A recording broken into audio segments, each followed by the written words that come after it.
Nasib naas dialami seorang mahasiswa bernama Ari Wahyudi 21 tahun, asal Banjarinas Kecicang Islam, Desa Bungaya Kangin, Bebandem, Jumat 8 Desember sore.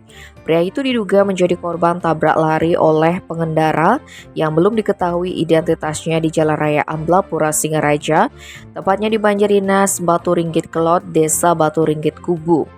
Kasat Lantas Polres Karangasem AKP Ikomang Sabtu Pramana Sabtu 9 Desember mengungkapkan, peristiwa bermula saat Ari Wahyudi datang dari arah Singaraja menuju Amblapura.